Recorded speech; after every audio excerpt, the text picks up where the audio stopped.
विचारों में हम सबको अपने जीवन में इस ऐसे विचारों के मार्ग पर हम सबको नहीं चलना।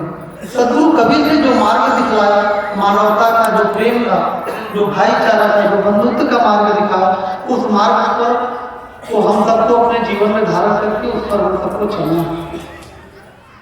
आज हमारे एक भाईजन प्रश्न कर रहे थे, कबीर पंथ से नहीं जुड़े थे, लेकिन उनका ये प्रश्न था। वो उनके मैंने देखा कि 3 टीके लगाए थे, 3 टीके लगाए थे। तो हमने कहा कि भैया इसका उद्देश्य क्या है टीका लगाने? हम लोग तो एक चंदन लगाते हैं, लेकिन वो 3 चंदन लगाए हुए। हमने कहा इसका मतलब बीच में वो गोलाकार कुछ बना करके वो जो है चंदन बनाए हुए। तो हमने कहा इसका अर्थ क्या है?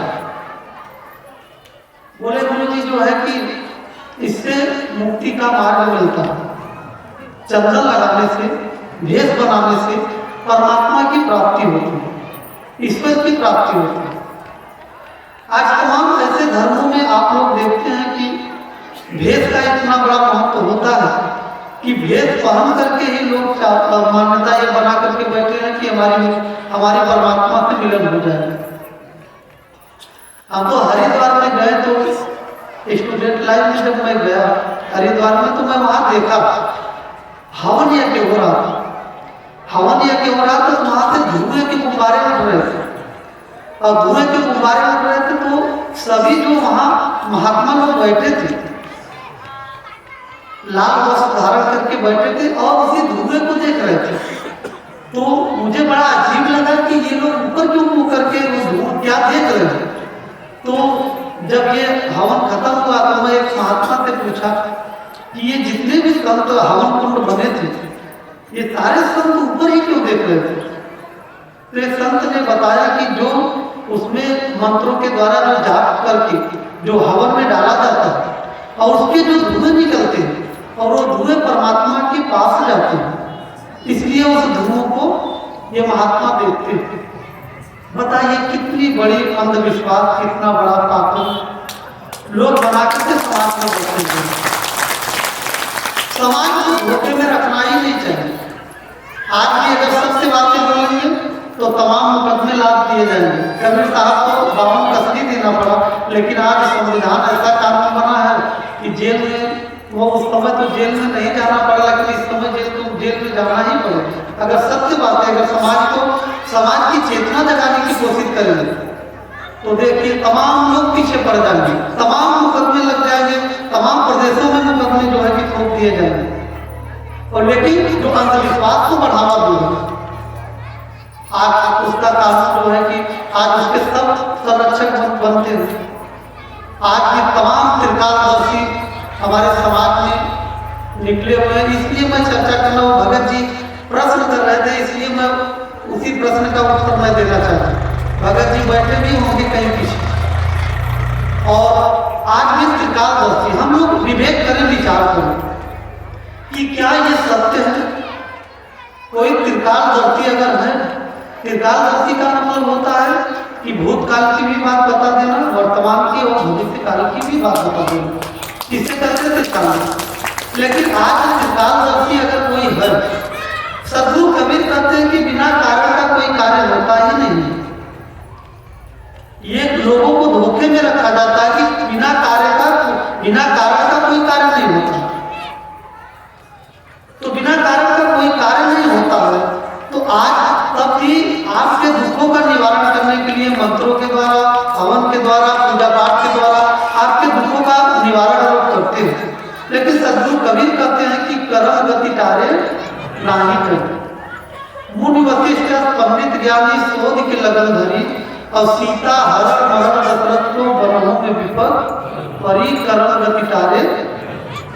जब भगवान राम को मानने वाले उनके अनुयायी ने ये सब पाखंड कर रहे हैं, लेकिन राम जी का जब कर्म, सदगुरु कबीर कहते हैं कि जब उनका कर्म का दंड नहीं कर पाया, तो फिर आम इंसान के कैसे कर्म का दंड कर सकता है? कभी नहीं कर सकते। तो मनुष्य के जीवन में जरा सा दुख आता है। हम अपने भक्तों से निवेदन करूंगा कि आप सबके जीवन में जरा सा दुख आता है तो आप लोग घबरा जाते हैं और घबरा जाते हैं कि मैं क्या करूं, कैसे करूं, किस देवी के पास जाऊं, किस महाराज के पास जाऊं कि मेरा दुख समाप्त हो जाए। कोई आपका दुख समाप्त नहीं कर सकता। आपका दुख अगर कोई समाप्त कर सकता है तो ये जो समाज में आप लोग देख रहे हैं, जो अंधविश्वास में आपको ढकेलना चाहते हैं, वो आपका दुखों का निवारण नहीं कर सकते। अगर दुखों का निवारण कोई कर सकता है तो एक सच्चे परमात्मा कर सकते हैं। इसके अलावा कोई भी संसार में आपके दुखों का निवारण नहीं कर सकते। जो आपके हृदय में, जो आपके हृदय के वासी जो परमात्मा है, वही परमात्मा। जो परमात्मा इस देवी देवता भैया भवानी अल्लाह गाड बुद्धा जितने भी हैं, सबको संचालित करने वाला एक परमात्मा।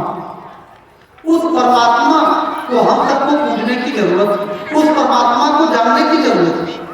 अगर उस परमात्मा के चरण हम सबको मिल गए तो किसी को पूजा करने की जरूरत नहीं है। और आपके जीवन में ये जरूर याद रखिएगा आप लोग, ये शरीर जो देख रहे हैं, ये 5 तत्वों का शरीर, ये अच्छे और बुरे कर्मों से इसका निर्माण ही हुआ। जब हमारे जीवन में अच्छा कर्म उदय होता है तो हमारे जीवन में खुशियां, आनंद, हमारे जीवन में सुख और शांति हमारे जीवन में आता व्याप्त होता है।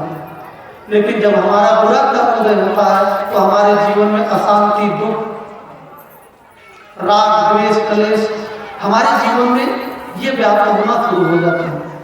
तो इसलिए हमारा अच्छा कर्म ही हमारे बुरे कर्मों का नाश करता है। तो क्रियामान कर्म में 3 कर्म होते हैं: संचित कर्म, क्रियामान कर्म और प्रारब्ध कर्म। वर्तमान सदगुरु कबीर कहते हैं कि भूत भविष्य को देव बहाए और वर्तमान को वर्तु भाई। जो मनुष्य अपने वर्तमान को संभाल ले, क्योंकि वर्तमान ही भूत बनता है, वर्तमान ही भविष्य बनता है। जो वर्तमान को संभाल लिया उसका भूत भी अच्छा बन जाएगा और उसका भविष्य भी अच्छा बन जाएगा। इसलिए हमें वर्तमान को, अपने जीवन में वर्तमान कर्म को ही संभालना है। तो सदगुरु कबीर कहते हैं कि कोई भी भेष धारण आप कर लीजिए, कोई भी भेष बना लीजिए, उससे परमात्मा की प्राप्ति नहीं हो सकती है। परमात्मा की प्राप्ति होगी तो ध्यान से, सुमिरन से, साधना से। और परमात्मा की प्राप्ति कोई ये जटा करने से, ये भेष बना लेने से, दाढ़ी रख लेने से, या कोई त्रिपुटी चंदन लगा लेने से, उससे परमात्मा की प्राप्ति नहीं हो सकती। इससे परमात्मा से कोई लेना देना ही नहीं। जो भी हम शरीर से जो भी पूजा पाठ करते हैं, केवल हम एक परमात्मा को समर्पित करते हैं। लेकिन परमात्मा को अगर सच्चा समर्पित हमें करना है तो साधना के द्वारा ही हो सकता है। और हम भैया जी से निवेदन करेंगे तो आज 60 बात आप लोगों का बड़ा भारी है, लेकिन अगर आप लोग मिला लेंगे तो मिल जाएगा। छोटा सा एक बार हम भी बोल देंगे और आप लोग भैया मिलाइएगा। देखिए हमारे साहब जी लोग गायक है, लेकिन मैं गायक नहीं। गायक हमारे भक्तों ने मुझे बनाया, और लेकिन थोड़ा बड़ा हम भी उसी में मिला। आप लोग मिला देंगे तो गा लेंगे। बोलिए सतगुरुदेव की जय। सतगुरु कबीर कहते हैं